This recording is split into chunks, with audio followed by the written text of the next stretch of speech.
I've been getting asked lately, what my favorite foods are. So I'm going to start making videos titled, I don't know, maybe uh, favorite foods, and have just a multitude of different videos because I have a lot of different favorite foods. But one of them happens to be sprouts. And the beautiful thing about sprouts is you get to grow it with your own intentions, your own love. You get to do it at home, and you can control the quality of water and minerals that you're feeding these sprouts with.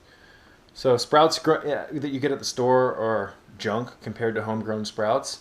And just like the fruits and vegetables at the store, they are junk compared to the fruits and vegetables that you grow at home. So I highly recommend growing a garden. And if you don't have the money or the space or the time for a backyard garden like we have here, you can easily afford to set yourself up with a little indoor garden with sprouts. So this is alfalfa. You're looking at about $10 to $15 a pound for organic alfalfa, and you can see how it just takes off. These sprouts are about 6 days old, 5 to 6 days old.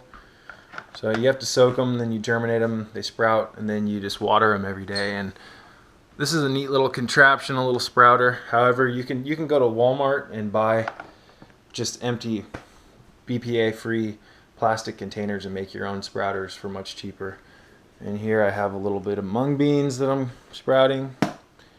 And you want to keep the mung beans out of the light or else they'll get bitter.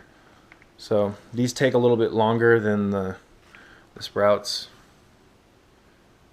but they're well worth it. These go great on veggie sandwiches with vegan meals. You can put them in soups. There's just a multitude of different ways that you can use sprouts. And again, sprouts are beautiful because they allow you to control the quality of fluids, minerals, and nutritive elements. You can be the judge. You don't have to, guess whether or not the foods that you're eating have been grown in bunk water or grown with garbage minerals, etc. So I highly recommend equipping yourself with some sprouting materials. This little colander was $1 at the Dollar Tree. So get creative. There's always a way, and even if you're on a budget, you can still afford to grow high-quality, non-GMO organic foods from the confines in the comfort of your own home from your windowsill. So usually this sits right up here, and I go through about one of those a week, I'd say, and these take me a little bit longer to eat. And once these are fully sprouted, you can refrigerate these and they'll stay good for a long time, but these will get much, much longer. Mung beans are high in protein, very, very high in protein. I believe a half a cup of beans has about 30 grams of protein, just a half a cup. So great thing to add into your diet if you're worried about protein and you're on a plant-based diet. Alfalfa is high in protein. You can get protein from spirulina, even organic soy milk, non-GMO soy. A lot of people have a problem with soy, but compared to the dairy and all this other shit out here, in my opinion, it's much healthier. And there's quite a bit of substantial research on the health benefits of fermented tofu and soy and using non-GMO soy. The bad stuff that you want to avoid GMO, non-organic soy at all costs. Just like anything else, non-organic or organic. But these are beautiful, and I get 3 pounds of mung bean seeds, or mung bean beans essentially, for $6. And this is just a small handful, and a small handful of beans will turn into just a massive thing of sprouts. When this is done, this thing will just be overfilled. And again, these are great for sandwiches. You can eat them plain. They're great with a little bit of pink Himalayan salt. So yeah, just a brief little message. Let's see here. I actually have some seeds. So this is organic alfalfa from Texas. And I got this shipped to my door for $10.50 with shipping. And a tablespoon will make a massive amount of sprouts, especially 2 tablespoons. 2 tablespoons will overfill this thing.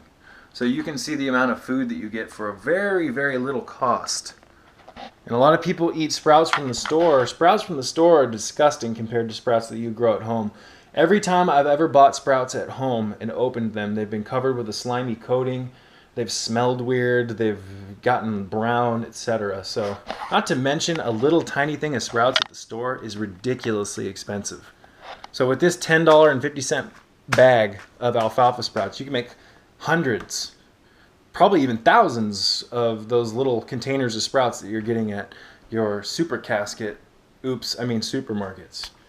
So again, you can also take these mung beans once they're fully sprouted, and they'll get really long, and they're filled with water that is highly filled with protein, and you can take these sprouts and run them through a wheatgrass juicer. And this is a Tribest Z-Star wheatgrass juicer. It's about $110 juicer. Awesome setup. Have had zero problems with this juicer. Clamps to the counter. And one thing I like about auger juicers like this is you have to use your own power, and you can really use this and push intention into your juices as you use your own hand to grind it. And the beautiful thing about auger juicers is that if you take, say, oranges or pineapple and run it through this, it doesn't create a frothy, foamy juice like the centrifugal juicers do. Centrifugal juicer spins at a very high RPM. When you put fruits and veg into that, it goes through and hits the blade at such a high velocity that it aerates all the juice. So many people, when they first try fruit juice or vegetable juice, if they've had it in a centrifugal juicer, 9 times out of 10, swear to God, they think it tastes disgusting. But if you made that same juice in an auger-style juicer, it creates more of a liquid, and all the bubbles rise to the top, and you can discard that. So I still drink centrifugal-style aerated juice. In my opinion, it's not the best. It is, however, quick and efficient. If you're on the go, it's much easier to just put some produce through the juicer and juice it and have it done in 30 seconds. But this actually takes upwards of 10 minutes. Because a lot of fluid backs up in here as it gets pushed through this little drainage nozzle. And to use this, you have your collection jar and you have your waste container. And as you grind it, your juice gets squeezed into this, and your waste gets shot into this. And what's beautiful is you can take your waste, dump it into the hopper, and run it through 2 or 3 times, and you'll still continue to pull more and more juice out of it. So just a brief little message. Got some avocados here. I'll be eating some homegrown fruit, some citrus, some homegrown lemons, some pineapple, some hibiscus, some basil, some nanners, some oranges, a pear. Got a little coffee going here, some espresso, and yeah, oranges.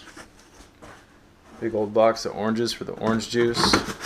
Little kombucha back here.